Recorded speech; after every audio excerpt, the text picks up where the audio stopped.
Just after midday on the 10th of November 1994, a 31-year-old woman was found savagely beaten alongside a public footpath in the town of Irvine, situated on the west coast of Scotland.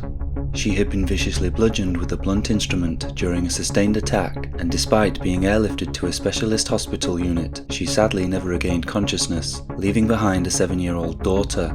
Despite their best efforts, investigators were unable to establish a motive and seemingly had no evidence to help identify the person or persons responsible, leaving a community to fear a killer was living among them. Multiple convicted offenders in Scotland have been linked with the crime, but none have been charged. Over a quarter of a century later, after countless appeals and intermittent periods of high media coverage, police revealed details of a specific item found at the scene in what appears to be a last-ditch attempt in the pursuit of justice. Welcome to the Crime Portal. This is the case of Shona Stevens. Roughly 30 miles southwest of Glasgow, Irvine is a coastal town rich in history. The oldest continually inhabited village in Europe, dating back to the Mesolithic age, is thought to lie within the boundaries of modern-day Irvine and the nearby village of Dreghorn. Irvine was officially designated in 1966 and was the fifth and last of Scotland's new towns, which were settlements created starting in the late 1940s to alleviate overpopulation within the country's city centres. The harbour for Irvine was one of the most prominent ports in Scotland, and while it is closed for commercial use today, it is now home to part of the Scottish Maritime Museum with numerous vessels on display. Irvine's notable history has continued through to the 21st century, with two former First Ministers of Scotland, Jack McConnell and Nicola Sturgeon, both hailing from the town. Today, Irvine has a population of around 35,000 people, distributed across several smaller villages and hamlets, one of which is the Bourtreehill area, consisting of two large housing estates separated by a large public park. Located within the Bourtreehill South Estate is a small precinct, which is home to a number of shops. Back in the year 1994, this included a Ladbrokes Bookmakers. That year, shortly after 1 p.m. on Thursday the 10th of November, a local man named Doug McConaughey left the Bookmakers and began to make his way home. He crossed a road named Corsenine Bank and proceeded to walk along a path which runs through Bourtreehill Park, the large, grassy, open public area which separates the two housing estates. As he continued, something caught Doug's eye amongst the scrub and brush to his left. A hand was reaching up from the ground. A badly beaten woman with severe head injuries lay before him, clearly fighting for her life. In a time before mobile phones and with nobody else in the vicinity, Doug quickly ran to the closest house he could find and asked the homeowner to call both an ambulance and the police. Meanwhile, a local woman named Denise had just met a friend so the pair could walk their dogs, and would end up making their way along the path beside which the battered woman lay dying. According to Denise, quote, "It was actually my friend that noticed the blood, and she said, 'Oh, it looks as if there's been an animal hurt.' But when I looked, I thought, that's too much blood for an animal. We followed the blood. At first I thought it was a tailor's dummy, but as I went closer I saw it was a person. I realised then who it was." Denise recognised the victim of the brutal attack as being 31-year-old local woman Shona Stevens. By the time help arrived, Shona was unconscious. She had been battered so badly that the decision was made to deploy an air ambulance, and Shona was taken to Glasgow Southern General Hospital to be treated in the neurosurgical unit. Tragically, Shona never regained consciousness and passed away 3 days later. Detective Chief Superintendent Bob Lauder of Strathclyde Police was tasked with leading the hunt for Shona's killer. Due to the brutal nature of the attack, investigators had already been working to try and recover any evidence from the crime scene and surrounding area. It was clear that a blunt instrument had been used in the attack. Unfortunately, the arrival of the air ambulance disturbed the crime scene, potentially blowing away forensic evidence as it landed. The crime made national headlines, with Mr. Lauder telling a reporter for the Scotland Today news programme the day following the attack that no motive had been established. He would go on to confirm that there was no evidence the crime was sexually motivated, nor was it a robbery. With little evidence available and no witnesses, investigators began looking into Shona's background for any indication as to who might have wanted to cause her harm. Shona Stevens lived at number 9 Alder Green, a cul-de-sac located on the Bourtreehill North Estate, a few hundred yards from the spot she was attacked. She shared the house with her mother, Mary Smith, and her 7-year-old daughter, Candice. Shona was successfully rebuilding her life after separating from her husband and Candice's father, a South African man named Mark Stevens. After being born on the picturesque island of Skye, Shona had emigrated to South Africa, which is where she spent her childhood. Shona had returned to Scotland after her marriage broke down, roughly 6 to 7 years before her untimely death. According to reports, Mark had not seen Candice since she was a few months old, and by all accounts, Shona was doing an excellent job as a young, single mother. Shona had recently enrolled at Paisley University to study biology, and with her daughter now happily settled in a local school, things were looking positive in Shona's life. Although she is said to have been a relatively quiet person that kept herself to herself, Shona was well liked within the local community. On the day of the attack, shortly before 1 PM, Shona decided to visit the local shops to purchase a can of Guinness to enjoy later on that day. After saying goodbye to Mary, she left the house and made the short journey on foot. It was a walk that Shona would take regularly, often multiple times in the same day. Shona was seen leaving the shop at 1:05 PM by a man walking out of the bookmakers. The time was confirmed by the man's betting slip. This appears to have been the last known sighting of Shona. A team of around 50 investigators continued to work on the case around the clock, with Bob Lauder telling the local press, quote, "It is vital that we detect and arrest the person responsible quickly. In the meantime, I would ask the people in Irvine and the Bourtreehill area in particular to be extra vigilant while they are out and about, especially in the dark winter evenings. The attack happened over a period of less than 10 minutes in broad daylight in an area which is widely used by people going to local shops, children playing, and for dog walking and other recreational pursuits. I am convinced that people must have seen something, and, while we have had some help, I feel there are other persons with important information." Divers were used to try and locate the murder weapon in local ponds, and over 600 local homes were canvassed by officers. The waste bin from every house on Shona's estate was seized, with officers painstakingly searching through festering garbage bags for clues. Despite their efforts, Bob Lauder admitted 1 week after the murder, quote, "We are no further forward." In an effort to generate new leads, police made the decision to stage a reconstruction of Shona's last known movements that could be broadcast to the public. 29-year-old PC Elaine Wiley played the part of Shona, and retraced the route from her home to the shops through the park, wearing clothes that matched the ones worn by the victim during her final trip: a dark blue sweatshirt, a flowing white and brown floral patterned dress, with flat shoes. A few days after the reconstruction, it was announced that police were seeking 3 different men spotted in the park at around the time of the murder. The first man was described as being between the ages of 30 and 40 years old, 5 feet 10 inches tall, stocky with sandy-coloured hair, and wearing a short cream or buff-coloured jacket. The second of the 3 men was reported to police by Doug McConaughey, the man who initially found Shona following the attack. The wanted individual was walking along the path beside which Shona was found, in the direction of the shops. He is described as being in his early 30s, 5 feet 6 to 5 feet 8 inches tall, medium build, and was wearing a brown jacket and brown trousers. He was accompanied by a large Doberman. The third and final man was simply described as slim, with hair thinning on top. He was seen riding a racing-style bicycle through the park.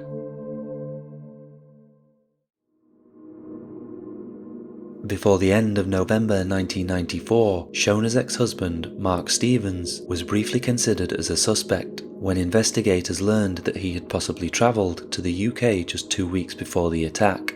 Mr. Stevens would reveal years later in a TV interview that he was questioned at length by police and was ultimately cleared of any involvement when his employer was able to confirm his whereabouts on the day Shona was attacked. Police were also quick to rule out any connection with another murder in Irvine, committed just months earlier. In July 1994, 46-year-old Agnes Montgomery was found dead inside her home at Fleming Terrace, just 2 miles from where Shona was attacked. Agnes was discovered by a young neighbour with her loyal collie dog by her side. Like Shona, Agnes was bludgeoned to death. Nobody has ever been charged, and Agnes's family continue to search for answers to this day. I was unable to find any specific reason given for investigators dismissing the 2 murders as being linked.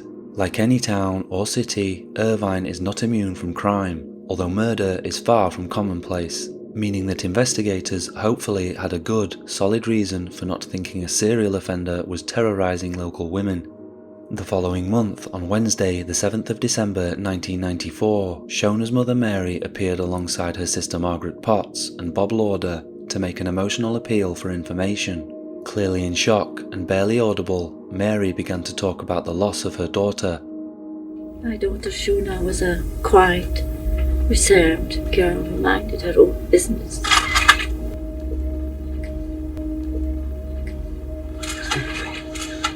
At this point, Mary's sister Margaret had to step in and speak on her behalf. Well, as my sister would just like to say that someone out there must know what has happened to Shona, and she doesn't want anybody else having to sit in this chair to go through what this family's going through. It's not just for herself, it's for everybody outside, because there's people very frightened to go out now. Bob Lauder would conclude. Until the person is detected for a crime, there is always a danger to the public that it may happen again. We have got to make sure that we get every piece of information we can from the local community. We have been very good in responding to our officers when they've called. We would ask them to take a step forward, that if they do feel they have something, please come forward before we have to come to the houses. 2 days before Christmas in 1994, and with no further updates in the investigation, Shona was laid to rest on the Isle of Skye, where she was originally born. She was buried in the village of Bourtreehill following a small service at the local parish church. The days turned into weeks with no new lines of inquiry, and so the decision was made to feature Shona's killing on the BBC's Crime Watch programme in the hope that a UK-wide appeal could drum up new leads. Mary Smith spoke about Shona's life and the close bond she shared with her daughter Candice. A reconstruction followed, which included a new piece of information. In late October 1994, just over a week before the attack, Shona was spotted by a worker at the local co-op store on one of her many trips to the shops on the Bourtreehill South estate. The employee had stepped outside for a cigarette break when she spotted Shona with a man she did not recognise. Quote, "She got to the steps and all of a sudden he was almost at her heels. He said a few words to her and the next thing said, 'See you,' and Shona carried on to the top of the steps. This was unusual, as Shona's mother would explain. Quote, Shona had quite a small group of friends, and she was never the type to stop and talk just to anyone on the street. You know, any passerby." Bob Lauder appeared during the episode and described this man as being in his 30s, 5 feet 8 inches tall, medium build, short dark hair, dressed casually, and went on to say he believed this man knew Shona. It does not appear this individual was ever traced. It's also worth highlighting that as part of the reconstruction, an appeal was once again made for the man seen walking the large Doberman to come forward. This is odd, considering the Irvine Herald newspaper released an article the previous month claiming the Doberman owner had been identified, with Bob Lauder stating, quote, "We have spoken to him and eliminated him from our inquiries." The BBC's Crime Watch programme is, and to my knowledge always has been, broadcast as a live production, featuring pre-recorded reconstructions, meaning the likely explanation is the dog owner was tracked down, and the part of the reconstruction featuring him was not removed from the episode by mistake.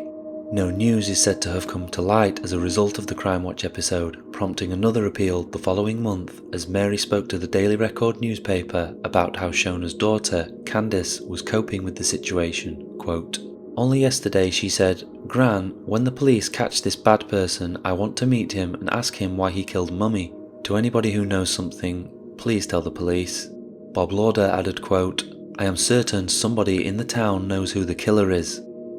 Later that month, it was revealed that a convicted murderer had been questioned by police regarding Shona's killing. Weeks earlier, 25-year-old Edward Mullen had been jailed for life with a recommendation he serve at least 15 years for the killing of a 27-year-old waitress and student named Yvette Wilson. The murder took place in January 1995, with Edward Mullen forcing Yvette into an outhouse close to West Kilbride railway station. She was suffocated to death and her body was burned beyond recognition. A police spokesperson told the media, quote, We can confirm that Edward Mullen has been questioned in connection with the Shona Stevens investigation. No other information was offered, and as far as I can tell, Edward Mullen has never been spoken to in relation to Shona's murder again.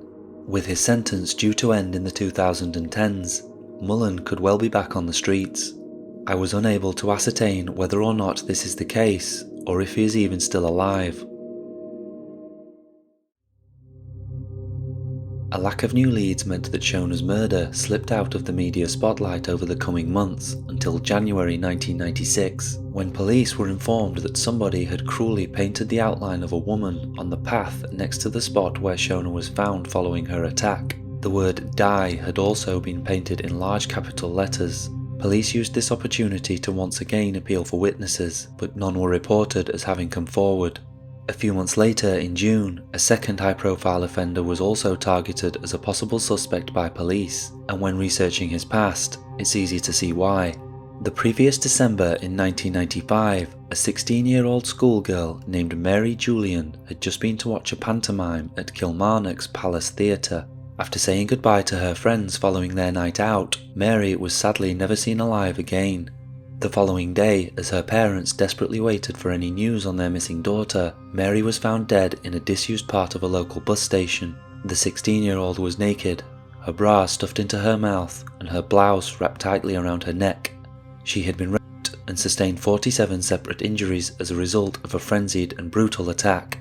Bob Lauder was also tasked with leading the hunt for Mary's killer, whose identity was learned following the decision to take DNA from around 20,000 men in the area in an attempt to match it to DNA found on the victim's clothes. 37-year-old local man Gavin McGuire was swiftly arrested, charged and sentenced to life in prison for the savage murder after his DNA was found to be a match. McGuire was well known to the police due to his dark past. As a child, he was known to have set live animals on fire. His behaviour escalated to theft and then, ultimately, assaulting women both physically and sexually. In addition to a number of attempted attacks over the years, McGuire served a 10-year sentence for a double rape in the late 1970s. Shortly after being freed, he attempted to rape another young girl before sadistically throwing her into the freezing sea and waiting for her to drown. McGuire only escaped a murder charge because the victim had the presence of mind to stay quiet and remain in the dark water for several hours. Following his arrest for the killing of Mary, McGuire was interviewed by police regarding possible involvement with the killing of Shona Stevens. Interestingly, police had appealed for a man to come forward that was seen riding a racing-style bicycle through Bourtreehill Park at the time of Shona's attack, as discussed previously. According to a neighbour that lived close to Gavin McGuire, quote, "He was a real strange guy. He would cycle around on his racing bike and would always stare at people. He was a real weirdo." Although it had been publicly confirmed that police interviewed McGuire in relation to the attack on Shona, no further details have ever been released. 2 years after Shona's death, in November 1996, investigators got their biggest break in the case to date, or so they thought. A letter was sent to local police that offered new information. Although the exact contents don't appear to have been shared publicly, it was reported that the letter claimed 3 people were responsible for the attack on Shona, and interestingly, they were all women. Investigators tracked down and interviewed the trio, and would eventually discover the author of the letter was a 27-year-old male lab technician from the nearby village of Dreghorn named David Jameson. Naturally, police wanted to know how Mr. Jameson came to learn about the information within his letter. The answer? His Ouija board gave him a message. The women were of course cleared, and Mr. Jameson would go on to plead guilty to malicious mischief by wasting police time. He was charged £750 and given a psychiatric evaluation, following which he was deemed not to be any danger to himself or the public. Thankfully, he is also reported to have stopped using his Ouija board. Since the bludgeoning of her daughter, Mary Smith had been caring for Candice, during which time she also faced a custody battle with the young girl's overseas father, Mark Stevens. Despite not being a part of Candice's life for the best part of a decade, the Irvine Herald newspaper reported that Mr. Stevens, quote, argued that he and his new wife could give Candice the love and attention of a family, albeit in South Africa. It was announced in December 1996 that Mary had been granted full custody, with Mr. Stevens being permitted to see his daughter once every 2 years and not take her out of the country. A few months later, in July 1997, Mary and Candice moved back to the Isle of Skye after Mary purchased a house overlooking the famous harbour at Bourtreehill, close to where her daughter was laid to rest. She told the Irvine Herald newspaper that her granddaughter, who celebrated her 10th birthday that month, had persuaded her to leave the house they'd previously shared with Shona. Quote, "It was Candice who pushed me to make up my mind. I'm still haunted by the memories of what happened to Shona. Every time I look out the back window, things come flooding back. I had always intended to go back to Skye. Candice loves the place. Of course, she still talks about her mum and the bad man who killed her. Children are very resilient and look at tragedy so differently." Despite brief appeals every so often and the investigation remaining open, the case continued to go cold.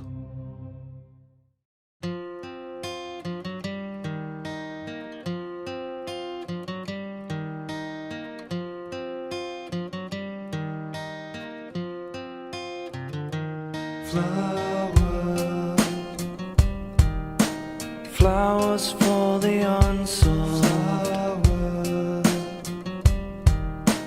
white for a child. A decade after the brutal attack which ended Shona's life, Scottish indie band the Trashcan Sinatras released their 4th studio album entitled Weightlifting. Track number 9, Trouble Sleeping, is written about Shona's murder. The band are originally from Irvine and were therefore aware of the case. While researching for this video, I reached out to John Douglas, guitarist and songwriter for the Trashcan Sinatras, and he was kind enough to give me his unique perspective.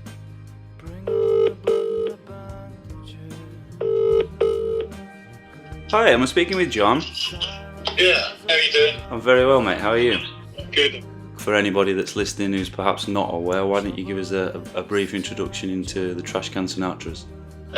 Well, we're a band. There's 5 of us. We've been going since the kind of late 80s, so we're pretty long in the tooth. We're formed we're all born and brought up in a place called Irvine on the west coast of Scotland. We taught ourselves how to play guitars and drums and bass, and taught ourselves how to write songs, and got signed to labels and brought out records over the past, whatever it is, 30 odd years, toured the world, and got a decent sized audience out there, and we like what we do. We're still friends and kind of do it for the love and enjoy what we do. It's guitars and harmonies. We like a good lyric when we get one, so we've been doing for years, writing songs.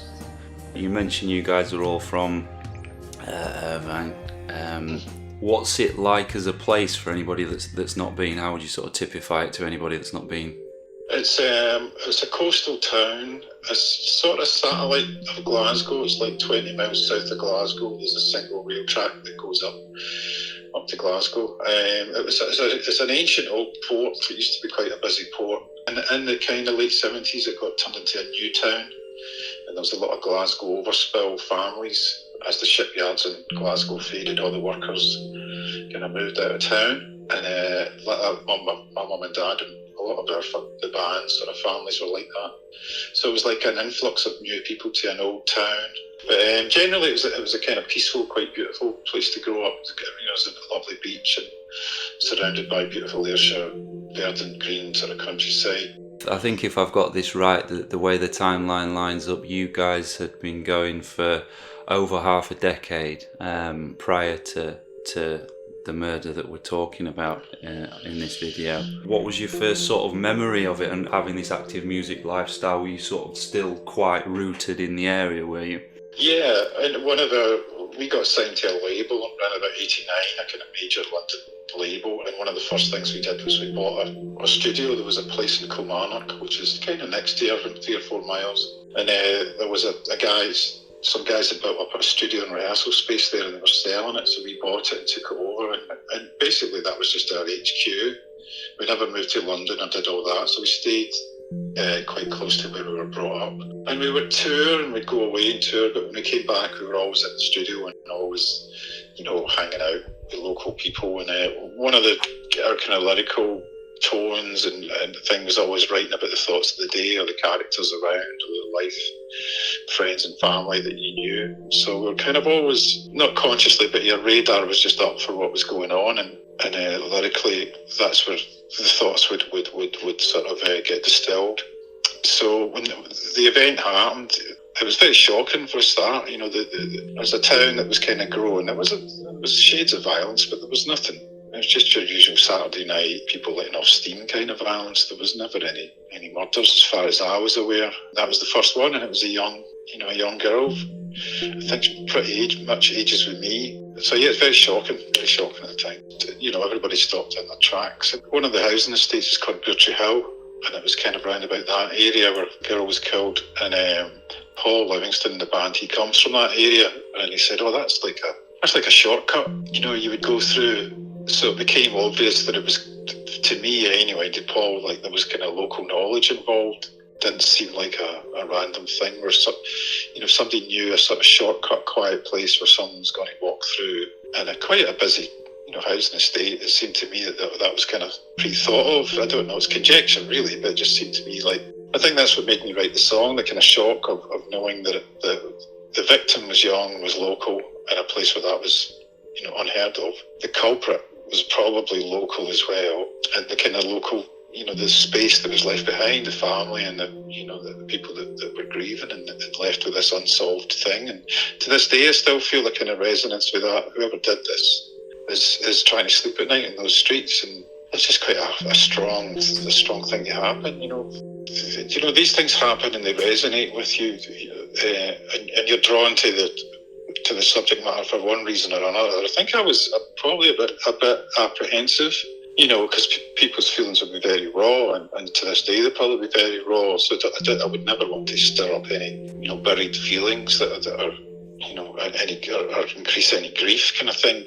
We've all did things in our lives where we feel guilt, whether it's, childhood shoplifting or whatever it is, we know what guilt feels like, but to walk around, to have done, to back to the heat of the moment or in some sort of rage and do something like that, and then you're just living with that heavy guilt. I think it's kind of mind blowing. I don't know how people can do it, but obviously some people can. They live on, and whoever's in this town that did it, if it is a local person, I don't know how you'd sleep doing something like that. To portray that in the form of a song or any medium is quite a difficult thing to do. I think you did a very good, careful job of it. In retrospect, I guess, based on what people have said to you, and just based on how you as a band feel about it, is that something you think you guys handled pretty well, and what's the reaction been like? Because as I say, from speaking neutrally, I think you handled a very difficult subject in quite a careful but really well delivered way. Well, thank you. Yeah, I'm glad that comes across. To be honest, it was when the record came out.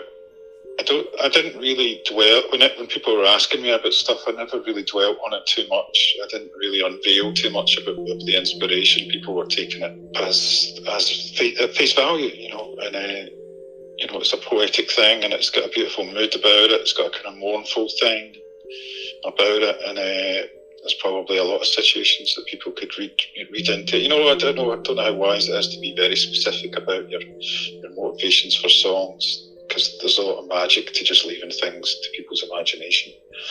But when I was asked directly about it, I would just like I'm telling you, I'd tell you my thoughts about it. And the kind of apprehension and concerns came after it was written. That was when I kind of, wait a minute, is this right? Should this be released into the world, or should we? As I said earlier about stirring up grief, wouldn't want to do anything that would make anybody, sink again, kind of thing. When the writing was done, the writing was just mainly about just reflecting the various angles, the various characters that seemed to be involved in it, and that was a kind of, to be honest, quite an interesting thing to do, to try and reflect everything in a short song. I think one of the driving forces for a lot of musicians is empathy. You want you want to communicate in a lot of ways and just, be as human and as open about your thoughts and your thoughts on what's going on in this world as possible, without being too earnest. You can always have fun and all that. But empathy is a big thing, and I think music's very useful for that. I've found it very useful to feel not alone, in various stages of life. So you've certainly got a better way with words than I have. I appreciate you taking the time to share them with me. You're a charmer.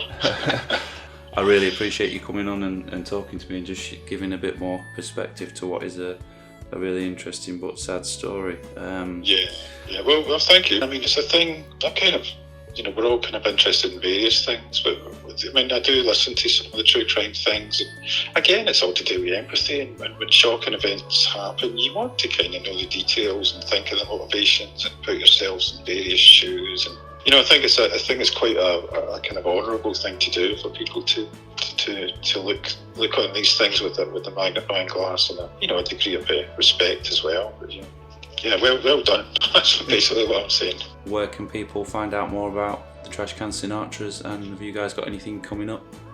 We're making a new record just now. You can find us on Facebook and Twitter, Trashcan Sinatras, or trashcansinatras.com. Yeah, and hopefully we'll have a new record by the end of the year. All the best, John. Thanks for joining me. Thank you. Cheers. All the best.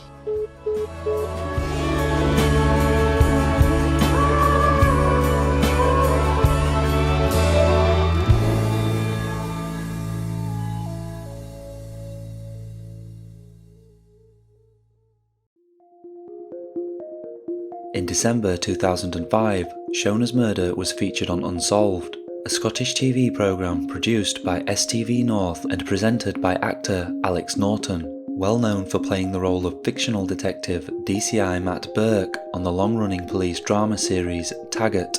The episode featured another reconstruction showing Shona's last known movements, and Bob Lauder was interviewed in addition to a number of others. The same year, Candice, now 18, spoke directly to the media about the impact of her mother's death. Quote, "It was like life threw a brick at my face, a 10-ton brick. I've had 11 years of just going over the situation over and over again. I've had no peace whatsoever, and I'm reminded constantly. Even if the person is caught, it won't change anything. It won't bring her back. It won't bring back the life that I crave so much, but at least it will give me some peace. At least the person who did this will be caught, and justice will be done." Appeals have continued over the years in the hopes of finding Shona's killer, including a 2019 video appeal by Police Scotland, presented by Detective Superintendent Paul Livingston. Investigating officers still believe that the answer to Shona's murder lies within the local community, and we hope that this appeal will help us lead to those responsible. Shona was a young mother who was subject to an unprovoked attack that has left her family totally devastated, and we want to trace those responsible. I would therefore urge anyone that may be able to provide any information in regards to this case to please get in contact with the police. As part of this appeal, Candice and Mary returned to the path along which Shona was attacked. By this time, Candice was a year older than Shona was when she was murdered. Commenting again on the loss, Candice told the Express newspaper, quote, "I was only 7 at the time of my mum's murder, but that doesn't make it any easier to deal with. I spent a large part of my childhood years growing up without my mum, and I would ask anyone who knows anything about the incident to please come forward." Shona's mother Mary, who was aged 85 by this point, added, quote, "It has been 25 years since Shona was taken from us, and we are still as hopeful as ever that those responsible for her murder can be brought to justice." In July 2021, a more surprising appeal was made as police turned to the public for help in identifying an item found at the crime scene during the initial forensic search, as Detective Inspector Fraser Normansell of Police Scotland's major investigation team explains in the following video appeal. Are appealing for the public's help as details of an item found at the scene of a fatal attack on Shona Stevens in 1994 are released. As part of a recent ongoing review into the case by Police Scotland, officers believe that this item may be of significance and are asking for the community's help. The item looks like it could have come off a novelty keyring and was found at the scene during the initial forensic examination. We know that this item didn't belong to Shona, and whilst we can't be sure of its origins, we believe it may hold significance to this case. Although this item was found almost 27 years ago, it's very distinctive and could prove vital to our inquiries. a £10,000 reward for information was put on offer by Crime Stoppers, and the crime was featured once again on the BBC's Crime Watch programme that same month. Unfortunately, at the time of recording this video, the Crime Watch episode does not appear to be anywhere online, which prompted me to do my own research into what the item is, and it didn't take long before I managed to find listings on Japanese websites for this exact keychain. The chubby character's name is Seymour Cheeks, a reference to the fact his trousers can be lowered to reveal his buttocks by pulling on the keychain. The strange novelty item is listed as rare, although unsurprisingly does not command a huge price tag, even in its original packaging. The listings claim the item was manufactured in Taiwan sometime during the 1980s, but offered no other useful information. Despite searching for the character's name in the hopes it may have appeared in other places, such as a cartoon or comic, I was unsuccessful. Shona Stevens was subjected to a sustained and brutal attack, brazenly committed in broad daylight within a very public area just seconds away from her home. She had no known enemies and was not thought to be romantically involved with anyone at the time of her murder. Could she potentially have been seeing someone in secret? The ferociousness of the attack could suggest the perpetrator harboured a particular grudge against the single mother. Or, similar to the likes of Gavin McGuire and Edward Mullen, could the sick person or persons responsible for Shona's death simply have harboured a grudge against women in general? The apparent randomness of the attack on Shona has undoubtedly hindered the police investigation, and disappointingly there appears to be no forensic evidence that can help. But, as with all historic cases, the passage of time means there is the very real possibility that whoever killed Shona has by now shared their dark secret. Hopefully, with the help of the public, police are one day able to get justice for Shona and deliver some semblance of peace to both Mary and Candice, whom my thoughts go out to.